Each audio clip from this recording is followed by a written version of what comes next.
যাব। শঙ্করদা, আজকে ইডেন গার্ডেন্সের সামনে আপনি একটি প্রেস কনফারেন্স করছেন এবং রিচা ঘোষ আজকে কলকাতায় ফিরেছে।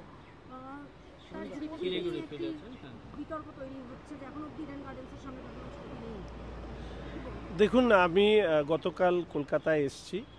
রিচা আমার শহরের মেয়ে, আমার পশ্চিমবঙ্গের মেয়ে, পশ্চিমবঙ্গের প্রথম বিশ্বজয়ী মহিলা এবং আজকের দিনে দাঁড়িয়ে পশ্চিমবঙ্গের মাটিতে উনি যখন পা দিলেন শিলিগুড়ি বাগডোগরা বিমানবন্দরে, তো আমার ইচ্ছে ছিল যে বাংলা নয়, ভারতবর্ষের ক্রিকেটের বাড়ি বলে পরিচিত ইডেনে রিচাকে স্বাগত জানাতে কোনো ধরনের অভিনন্দন বার্তা দেওয়া হয়েছে কিনা। আমি চোখ রেখেছিলাম যে রিচা সহ ভারতবর্ষের ক্রিকেট টিমকে অভিনন্দন জানাতে প্রধানমন্ত্রী, রাষ্ট্রপতি তাদের সাথে সাক্ষাৎ করেছেন।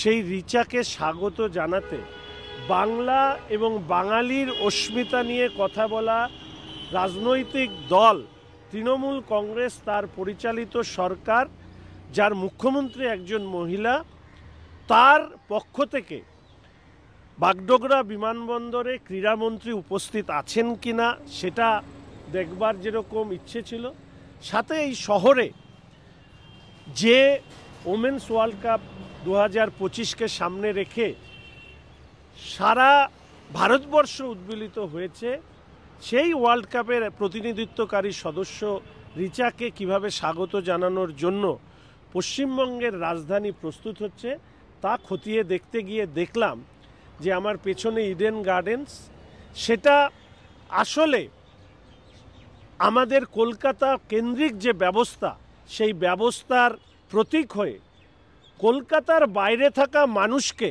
কতখানি উপেক্ষা করা হয় তার প্রমাণ হিসাবে জ্বলজ্বল করছে। রিচার কোনো ধরনের পোস্টার, হোর্ডিং কিছু নেই এবং দুর্ভাগ্য হলেও সত্যি, আমরা যাকে মহারাজ বলে থাকি, তিনিও যে সাফল্য আমার দেশের জন্য নিয়ে আসতে পারেনি, সেই সাফল্য রিচা নিয়ে আসলেও এতখানি কেউ হয়তো এটাকে অন্যভাবে নেবেন না। তার মানসিকতার সংকীর্ণতা কোন জায়গায় পৌঁছেছে যে সিএবির প্রেসিডেন্ট হওয়া সত্ত্বেও এই সিএবিতে একটা সিএবির পক্ষ থেকে, রাজ্য সরকারের পক্ষ থেকে অভিনন্দন জানাতে সারা কলকাতা জুড়ে, এমনকি ভারতীয় ক্রিকেটের বাড়ি হিসাবে পরিচিত ইডেন, সেই ইডেনে একটা পোস্টার, হোর্ডিং কিচ্ছু নেই। তার দুটো কারণ হতে পারে। এক, ক্রিকেটার মহিলা, কিন্তু সারা ভারতবর্ষ দেখেছে মহিলা ক্রিকেটের ফাইনাল আজ পর্যন্ত যে পরিমাণ দর্শক দেখেছে, রাস্তায় নেমেছে, তা অতীতের সব রেকর্ডকে ভেঙে দিয়েছে। তাহলে কি মহিলা বলে তাকে উপেক্ষা করা হলো? দুই, আজকে যদি সৌরভ এই কাজ করত, তাহলে কলকাতায় আমরা যে আড়ম্বর দেখতাম, যে অভিনন্দন দেখতাম, বার্তা দেখতাম, আজকে রিচা কলকাতার বাইরের মেয়ে বলে আজকে কি সেই অভিনন্দন থেকে বাদ পড়ে গেলেন? এই প্রশ্নটুকু আমি পশ্চিমবঙ্গের সাধারণ মানুষের কাছে তুলে ধরবার জন্য আজকে ইডেনের সামনে এসে আপনাদের মুখোমুখি হলাম।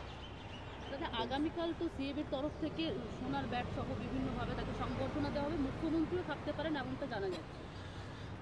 দুটো শব্দ আছে, একটা আন্তরিকতা আর একটা যান্ত্রিকতা। আন্তরিকতা হলো স্বতঃস্ফূর্তভাবে হয়, যান্ত্রিকভাবে কোনো সম্বর্ধনা কখনোই মন ছুঁয়ে যেতে পারে না।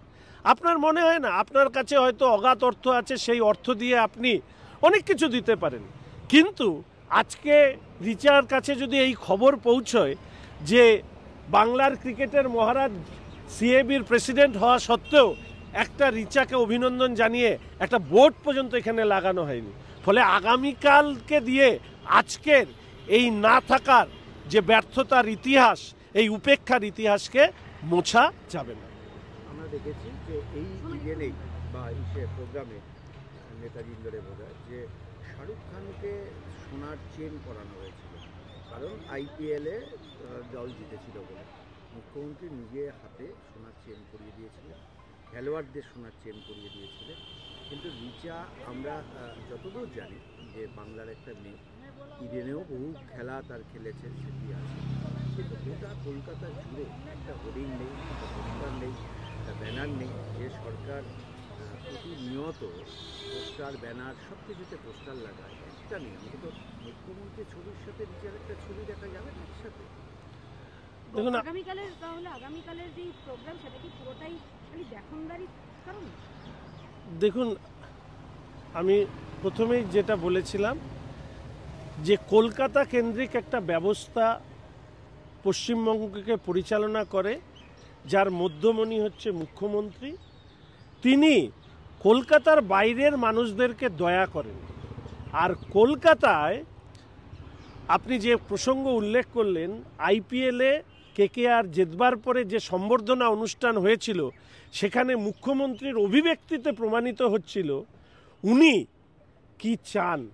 আজকের দিনে দাঁড়িয়ে কলকাতার বাইরে থাকা প্রত্যেক নাগরিকের নিশ্চিতভাবে এটা ভাবতে হবে যে কলকাতার বাইরে থাকলে কি উপেক্ষা, আর কলকাতায় থাকলেই কি একমাত্র সম্বর্ধনা? এটাই কি পশ্চিমবঙ্গের একমাত্র রীতি? এই রীতিকে ভাঙাবার জন্য, এই বিষয়টিকে তোলবার জন্য পশ্চিমবঙ্গের মানুষের কাছে আজকে এখানে দাঁড়িয়েছি। দ্বিতীয়ত হচ্ছে, শুধু মুখ্যমন্ত্রীর সাথে ছবি কেন, আমি নিজে ব্যক্তিগতভাবে দেখলাম যে ঝুলন গোস্বামী যেভাবে অশ্রু সজল চোখে তাকে যেভাবে প্রত্যেক মহিলা ক্রিকেটাররা জড়িয়ে ধরছিল, নিশ্চিতভাবে সেটা আমাদের কাছে অনেক গর্বের। কারণ ঝুলন এই পশ্চিমবঙ্গ থেকে উঠে এসছে। আমাদের সৌরভ, যার খেলা থাকলে আমরা কখনো টিভির সামনে থেকে উঠিনি, সেই সৌরভ সিএবির প্রেসিডেন্ট। না ক্রীড়ামন্ত্রী, না সৌরভ গাঙ্গুলি নিজে রিচা ঘোষকে যখন পশ্চিমবঙ্গের মাটিতে পা দিচ্ছে, তাকে সম্বর্ধনা জানানোর জন্য কেউ উপস্থিত থাকতে পারেননি। যাদেরকে সম্বর্ধনা দিতে প্রধানমন্ত্রী, রাষ্ট্রপতি সময় বের করতে পারেন, সেই বাঙালি রিচাকে সময় দেওয়ার জন্য বাংলার প্রতিনিধিত্বকারী শাসক এবং ক্রিকেটের মুখ হিসাবে পরিচিত সৌরভের অনুপস্থিতি নিশ্চিতভাবে লজ্জা।